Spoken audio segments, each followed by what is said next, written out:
मोहनपुर में रहने वाला शक्ति अनाथ था। बचपन से ही वो उस गांव में रहता और गांव वाले उसे जो देते वही खा पी कर बड़ा हो गया। किसी को नहीं पता था कि उसके माँ बाप कहाँ गए, वो कहाँ से आया। शक्ति स्वभाव से बड़ा ही दयालु था। उसे जो कुछ भी रूखा सूखा खाने को मिलता उसके 4 हिस्से करता।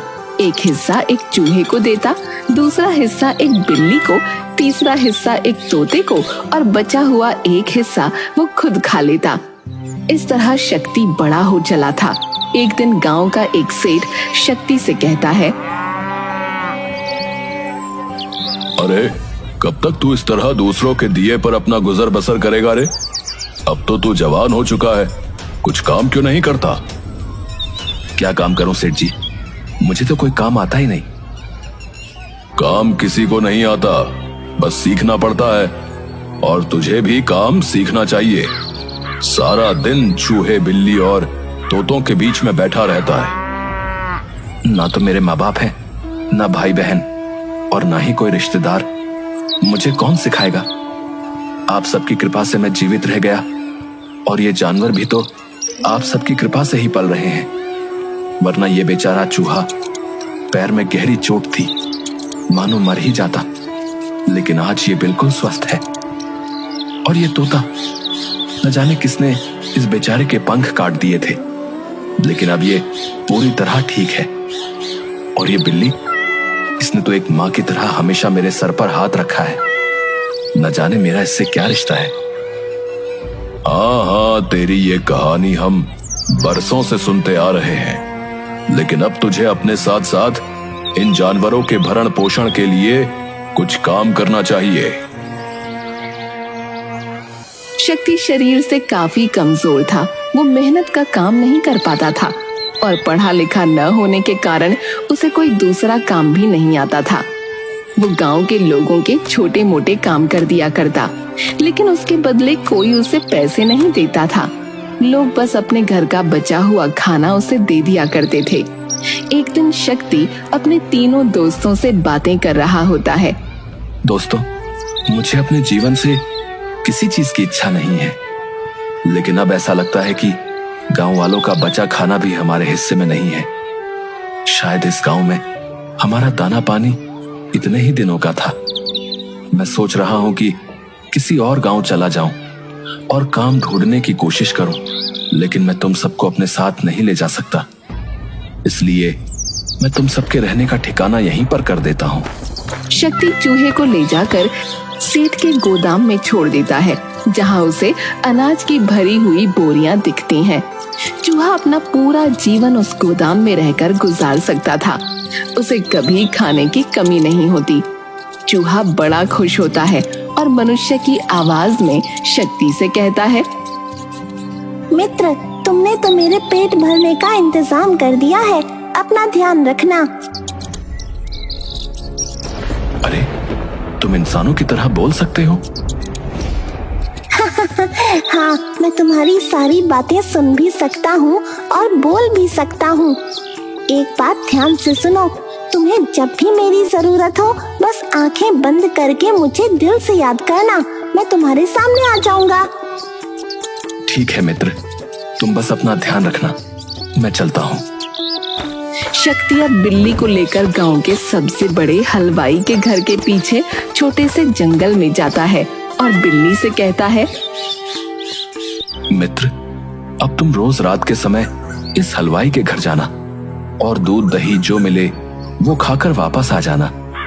सिर्फ मेरी एक बात का ध्यान रखना कि दिन के समय उसके घर कभी मत जाना और रात को अपना ध्यान रखकर ही जाना। तभी बिल्ली भी इंसान की आवाज में बोलती है, तुम्हारा बहुत बहुत शुक्रिया मित्र, तुमने मेरा बहुत ध्यान रखा। तुम्हें जो भी मिलता था हमेशा हम सबके साथ खाया। तुम अपना ध्यान तो रख सकोगे? अरे, क्या तुम भी चूहे की तरह बोल सकती हो? हाँ, सिर्फ मैं और चूहा ही नहीं, तोता भी तुम्हारी भाषा में बात कर सकते हैं। हम तीनों तुम्हारी बातों को समझते भी हैं। तुम अपना ध्यान रखना और जब भी जरूरत हो आंखें बंद करके मुझे याद कर लेना, मैं तुम्हारे सामने आ जाऊंगी।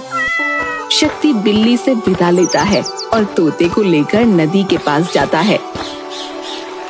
मित्र, मैं जानता हूँ कि तुम भी चूहे और बिल्ली की तरह ही बोल सकते हो और मेरी हर बात समझते भी हो, इसलिए तुम भी अपना ध्यान रखना, शिकारी से बचकर रहना।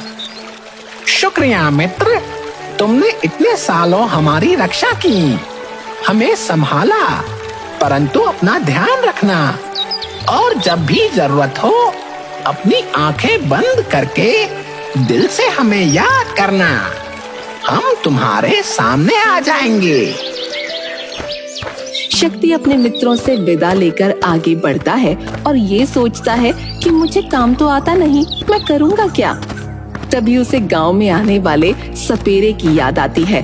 वो सपेरे के पास जाता है और उससे कहता है, क्या आप मुझे कुछ काम सिखा सकते हैं या कुछ काम दे सकते हैं? तुम क्या काम कर सकते हो?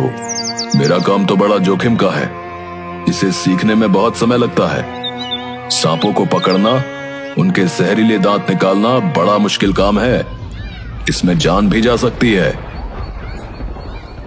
बिना भोजन की भी तो जान जा ही सकती है। ठीक है, अगर तुम यही चाहते हो तो तुम मेरे साथ रह सकते हो। कुछ समय तक शक्ति सपेरे के साथ रहता है और काम सीखने की कोशिश करता है, लेकिन अपने दया भाव की वजह से उसे सांपों को जंगल से पकड़कर लाना और उनके दांत निकालकर उन्हें कैद करना बिल्कुल पसंद नहीं आ रहा था। एक दिन वो अकेला ही सांप पकड़ने जंगल में जाता है और एक सांप को पकड़ भी लेता है। तभी उसके मन में दया भाव जागृत होती है और वो उस सांप को वापस जंगल में छोड़ देता है। तभी सांप बोल पड़ता है, मुझे इस जंगल में मत छोड़ो, मैं बहुत बूढ़ा हो चुका हूँ। अगर तुम मुझे यहाँ छोड़कर जाओगे तो इस जंगल के जानवर मुझे खा लेंगे, क्योंकि मैं अब भाग भी नहीं सकता। क्या तुम भी इंसानों की तरह बोल सकते हो? हाँ, मैं तुम्हारी तरह बोल सकता हूँ। लेकिन मैं तुम्हें कहाँ पर छोड़ूं जहां तुम सुरक्षित रहोगे? तुम ही मुझे कोई ऐसी जगह बता दो। तुम मुझे लेकर जंगल में पूर्व दिशा की ओर चलो। शक्ति सांप को लेकर जंगल की पूर्व दिशा की ओर बढ़ता है और तभी उसे एक गुफा दिखाई देती है, जिसे देखकर सांप शक्ति से कहता है, तुम मुझे इस गुफा के पास छोड़ दो और मेरी पूंछ को कसकर पकड़ना। अब ठीक है। शक्ति सांप को गुफा के पास छोड़ देता है और उसकी पूंछ को कसकर पकड़ लेता है। सांप की पूंछ के सहारे वो उस गुफा के अंदर सरकता जाता है और कुछ देर के बाद वो एक अनोखी दुनिया में पहुंच जाता है, जहां बहुत सुंदर फूल, पेड़, झरने, नदी, सब कुछ बहुत सुंदर था। वहीं पास में एक बहुत बड़ा सुंदर महल भी था। सांप अपनी केंचुली छोड़ता है और एक सुंदर से राजकुमार के रूप में शक्ति के सामने खड़ा हो जाता है। अब तुम कौन हो और तुमने अपना रूप कैसे बदला? मैं एक इच्छाधारी सर्प हूँ और इस सर्प नगरी का मंत्री भी हूँ। तुम मेरे साथ इस महल के अंदर चलो। शक्ति उस युवक के साथ महल के अंदर जाता है, जहाँ पर सर्पराज विराजमान होते हैं। महाराज की जय हो। महाराज, आज तो मैं बहुत बुरी तरह फंस गया था। वो तो शुक्र है इस युवक का, जिसने सही समय पर अपने दिल की बात सुनी और मुझे आजाद कर दिया, वरना मैं किसी सपेरे के पिटारे की शोभा होता। तुम्हारा बहुत बहुत शुक्रिया युवक। आज तुमने हमारे मंत्री की रक्षा करके हमारा दिल जीत लिया है। मैंने तो बस अपने दिल की बात सुनी महाराज। अपने इस उपकार के बदले कुछ समय हमें मेहमान नवाजी का मौका दो और हमारे इस सर्पलोक में रहो। अब जैसी आपकी आज्ञा महाराज। शक्ति कुछ समय तक सर्पलोक में ही रहता है। सर्पराज शक्ति की बोलचाल और उसके स्वभाव से बहुत प्रभावित होते हैं और मन ही मन अपनी इकलौती पुत्री का विवाह उससे करने की ठान लेते हैं।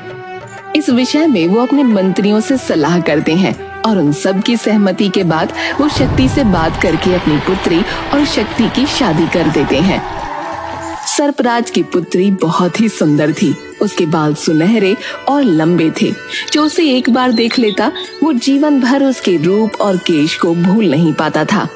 विवाह के बाद दोनों सर्पलोक में ही खुशी खुशी रहते हैं। एक दिन शक्ति सर्प कुमारी नागमणि से कहता है, नागमणि, अब हमें यहाँ से चलना चाहिए और मुझे हम दोनों के लिए नया घर भी बनाना है। ठीक है, परंतु आपको पहले पिताजी से आज्ञा लेनी होगी और जब वो आपको जाने की आज्ञा दे दें और आपसे कुछ मांगने को कहें तो आप पहले उनसे ये वादा ले लीजिएगा कि वो आपके द्वारा मांगी गई वस्तु आपको दे दें। आप उनके गले में पड़ी हुई मोतियों की माला मांगना। ठीक है। शक्ति सर्पराज के पास जाता है और नागमणि को साथ लेकर वहां से जाने की आज्ञा मांगता है। अगर तुम्हें यही उचित लगता है तो मैं तुम्हें नहीं रोकूंगा। मैंने तुम्हें अपने जीवन की सबसे बहुमूल्य चीज, अपनी पुत्री नागमणि दे दी है, परंतु फिर भी मैं चाहता हूं कि तुम जाने से पहले मुझसे कुछ उपहार स्वरूप ले लो। अब ठीक है, अगर आप चाहते हैं तो मैं आपसे जरूर मांग लूंगा, परंतु आपको मुझसे वादा करना होगा कि आप मुझे वो वस्तु अवश्य देंगे जो मैं आपसे मांगूंगा। मैं तुमसे वादा करता हूं। बताओ तुम्हें क्या चाहिए? मुझे आपके गले की मोतियों की माला बहुत अच्छी लगती है। अब क्या आप मुझे उपहार स्वरूप ये दे सकते हैं? बिल्कुल दे सकता हूं। सर्पराज अपने गले में पड़ी हुई मोतियों की माला निकालकर शक्ति को दे देते हैं। शक्ति और नागमणि पिता से विदा लेकर सर्पलोक से बाहर पृथ्वी लोक पर आ जाते हैं। पृथ्वी लोक पर आने के बाद नागमणि शक्ति से कहती है, अब हम कहाँ जाएंगे? आपके पास तो कोई घर भी नहीं है।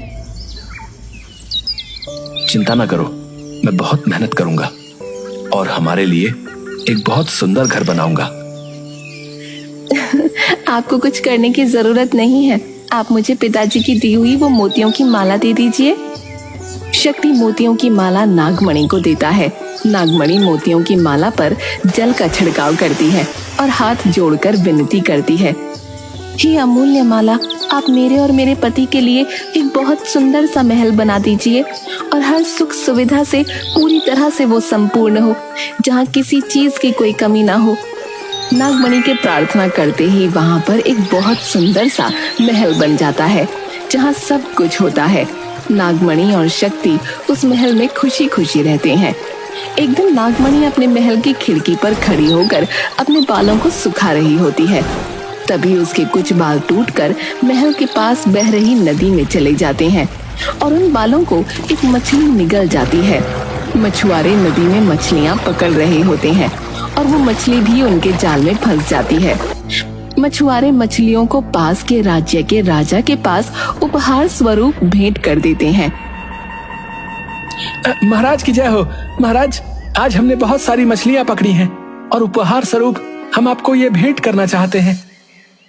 हम तुम्हारा उपहार स्वीकार करते हैं। आज हम भोजन में यही खाना पसंद करेंगे। राजा के आदेश पर रसोइया उन मछलियों को काटकर पकाने की तैयारी कर रहा होता है। तभी एक मछली के पेट से उसे नागमणि के सोने के बाल मिलते हैं, जिसे ले जाकर वो महाराज के सामने प्रस्तुत करता है। महाराज, हमें मछली के पेट से सोने के बाल मिले हैं। ये तो किसी स्त्री के बाल लगते हैं। जिस स्त्री के बाल स्वर्ण के होंगे वो खुद कितनी सुंदर होगी, उसका रूप कितना अनोखा होगा। मंत्री जी, आप पता लगाइए कि ये सोने के बाल किसके हैं, क्योंकि मैं उस स्त्री को अपने राज्य की महारानी बनाना चाहता हूँ। जैसी आज्ञा हो महाराज। मंत्री अपनी सेना के साथ पता लगाने जाते हैं कि तभी महाराज के सामने एक कुबड़ी स्त्री आती है और वो महाराज से कहती है, महाराज, सोने के बाल तो सिर्फ सर्पलोक की राजकुमारी के हैं और वो तो सर्पलोक में रहती है, वो पृथ्वी लोक पर कैसे आ सकती है? महाराज उसे सारी बात बताते हैं। महाराज, आप मुझे 100 मोहरें और 10 सैनिक दे दीजिए, मैं बहुत जल्दी ही इसके बारे में पता लगाकर आपके पास वापस आती हूँ। महाराज कुबड़ी स्त्री को 100 मोहरें और 10 सैनिक दे देते हैं। वो स्त्री मछुआरों के पास जाती है और उनसे पूछती है कि वो मछलियाँ कहाँ से पकड़कर लाए थे। मछुआरे उसे नदी के बारे में बताते हैं जहाँ से उन्होंने मछलियाँ पकड़ी थीं। वो सेना के साथ नाव में सवार होकर उस नदी के एक किनारे से दूसरे किनारे की ओर सफर करना शुरू करती है। 2-3 दिनों के बाद उसे नदी के पास एक सुंदर और भव्य महल दिखाई देता है। मैं जब तक वापस नहीं आती तब तक तुम सब मेरा यही इंतजार करना, चाहे कुछ भी हो जाए यहाँ से जाना नहीं। वो आसपास पता करती है तो उसे पता चलता है कि उस महल में एक बहुत ही सुंदर स्त्री रहती है जिसके बाल सोने के हैं। कुबड़ी स्त्री समझ जाती है कि ये सर्पराज की पुत्री ही है। वो महल के अंदर जाती है। तुम कैसी हो नागमणि? कितने समय बाद मैंने तुम्हें देखा। मैं आपको नहीं पहचानती, आप कौन हैं? मैं तुम्हारी बुआ हूँ, तुम्हारे पिता की बहन। बहुत वर्षों पहले मैं इस पृथ्वी लोक पर आ गई थी और तब से यहीं पर रह रही हूँ। मुझे जैसे ही पता चला कि तुम यहाँ पर हो, मैं तुमसे मिलने चली आई। नागमणि उस स्त्री को नहीं पहचानती थी, लेकिन उस कुबड़ी स्त्री ने सर्पलोक की बहुत सी बातें नागमणि को बताईं, जिसके बाद नागमणि को लगा कि हाँ, ये मेरी बुआ हो सकती है जो बहुत सालों से पृथ्वी लोक पर है, जिसके कारण मैं इन्हें नहीं पहचानती। शक्ति भी वहाँ आ जाता है। ये मेरी बुआ है जो बहुत वर्षों से पृथ्वी लोक पर ही रह रही हैं। प्रणाम बुआ जी। सुखी रहो बच्चा, बहुत सुखी रहो। अगर तुम्हारी अनुमति हो तो मैं क्या कुछ समय के लिए तुम दोनों के साथ यहाँ रह सकती हूँ? वो क्या है ना कि मैं बहुत समय बाद नागमणि से मिली हूँ, तो इससे जी भर कर बातें करना चाहती हूँ। आपको अपनी पुत्री के साथ रहने के लिए मेरी अनुमति की आवश्यकता नहीं। आप जब तक चाहें यहाँ खुशी खुशी रह सकती हैं। वो कुबड़ी स्त्री कुछ समय के लिए नागमणि और शक्ति के साथ महल में रहने लगती है और इस बीच बातों बातों में उनसे सर्पलोक और पृथ्वी पर आने की कहानी और शक्ति के सर्पलोक में जाने और उसके पहले की सारी बातें पता कर लेती है। एक दिन शक्ति महल से बाहर गया होता है। कुबड़ी स्त्री नागमणि से कहती है, पुत्री चलो आज घूमने चलते हैं। बुआ, हम कहाँ जाने वाले हैं? यहीं पास में बहुत सुंदर वन है और बहुत सुंदर नदी है, मैं तुम्हें नौका विहार के लिए भी ले जाऊंगी। नागमणि कुबड़ी स्त्री के साथ निकल पड़ती है। थोड़ी दूर जाने के बाद, अरे पुत्री, मैं तो अपने पैरों की पादुका ही पहनना भूल गई। तुम यहीं पर रुको, मैं अभी पादुका पहनकर वापस आती हूँ। ठीक है बुआ, मैं यहीं पर आपकी प्रतीक्षा करूंगी। कुबड़ी स्त्री महल में वापस जाती है और मोतियों की माला चुराकर अपनी चरण पादुका पहनकर वापस नागमणि के पास आ जाती है। चलो पुत्री, अब हम थोड़ी देर नौका विहार के लिए चलते हैं। हाँ बुआ, मैंने बहुत समय से नौका विहार नहीं किया। दोनों नौका में बैठ जाते हैं। कुबड़ी स्त्री अपने साथ आए हुए सैनिकों को इशारा कर देती है और वो नौका को तेजी से नदी के दूसरे तट की ओर ले जाने लगते हैं। नागमणि को कुछ सही नहीं लगता। हम कहाँ जा रहे हैं बुआ?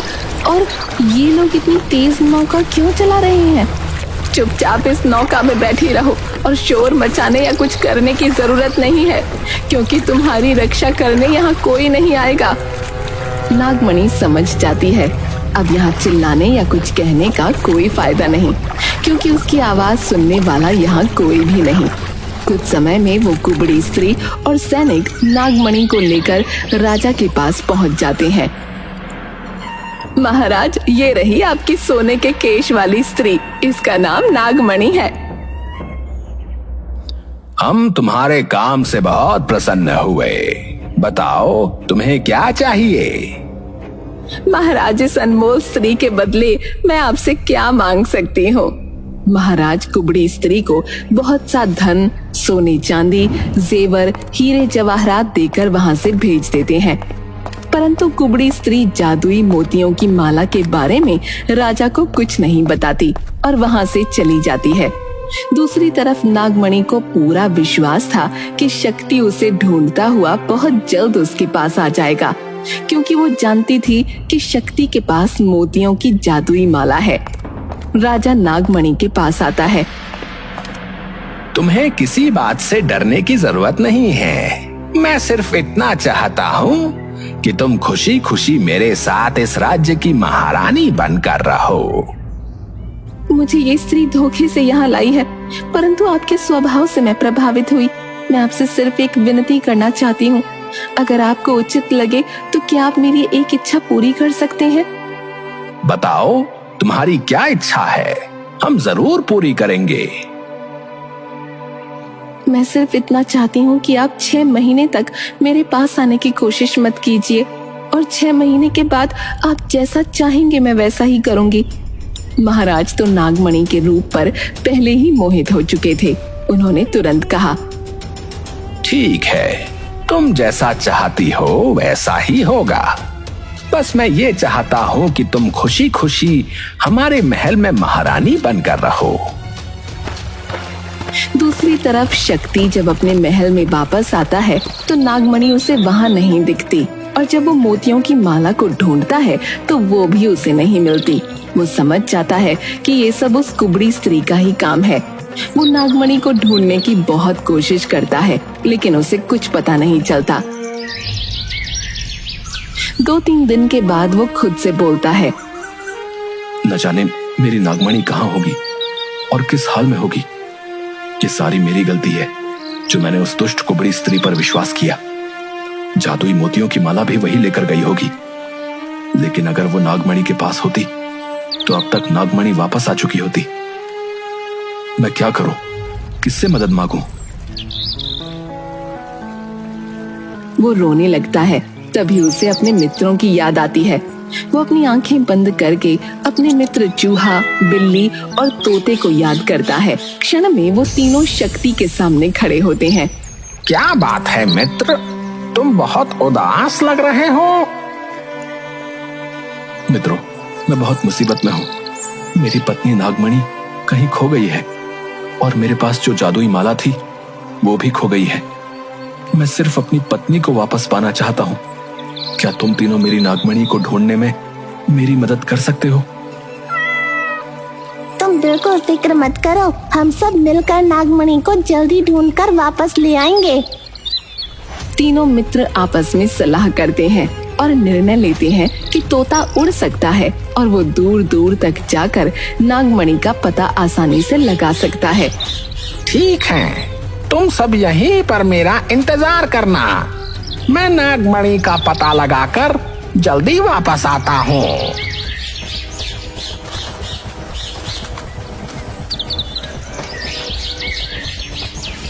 मैंने नागमणि का पता लगा लिया है। वो पास के ही राज्य के राजा के महल में है, परंतु मैंने उसके गले में वो मोतियों की माला नहीं देखी।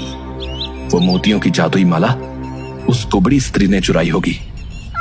चूहा और बिल्ली दोनों उस कुबड़ी स्त्री का पता लगाकर उसके घर पहुंच जाते हैं और खिड़की से छुपकर घर के भीतर देखते रहते हैं। कुबड़ी स्त्री घर के अंदर आती है और मोतियों की माला को अपने मुंह में डालकर सो जाती है। ये तो बड़ी ही दुष्ट स्त्री है। मोतियों की माला को कोई ले न सके इसलिए अपने मुख में डालकर सो रही है। अब हम इसके मुख से माला कैसे निकालेंगे? ये शेर है तो हम सवा शेर हैं। मैं तुमसे जैसा कहता हूँ वैसा करना। चूहा बिल्ली के कान में कुछ कहता है और अपनी पूंछ उस कुबड़ी स्त्री की नाक में डाल देता है, जिसकी वजह से कुबड़ी स्त्री को जोर की छींक आ जाती है और मोतियों की माला उसके मुंह से निकलकर जमीन पर गिरती है। माला गिरते ही बिल्ली माला लेकर वहाँ से भाग जाती है। वो दोनों सीधा शक्ति के पास जाते हैं। मित्र, ये लो अपनी जादुई मोतियों की माला और जल्दी ही अपनी नागमणि को अपने पास वापस बुला लो। जादुई माला, जल्दी से मेरी नागमणि जहाँ भी हो उसे वहाँ से सुरक्षित मेरे पास वापस ला दो। इतना कहते ही नागमणि शक्ति के पास वापस आ जाती है। नागमणि और शक्ति अपने तीनों मित्रों के साथ सर्पलोक में वापस चले जाते हैं और अपनी जादुई माला से प्रार्थना कर वो जादुई महल भी वहां से गायब कर देते हैं। दूसरी तरफ दमकल राज्य के राजा नागमणि को ढूंढते हुए उस कुबड़ी स्त्री के साथ जादुई महल के पास आते हैं, पर वहां पर उन्हें कुछ भी नहीं मिलता। महाराज कुबड़ी स्त्री की सारी बातों को झूठा मानकर उसे जेल में डलवा देते हैं।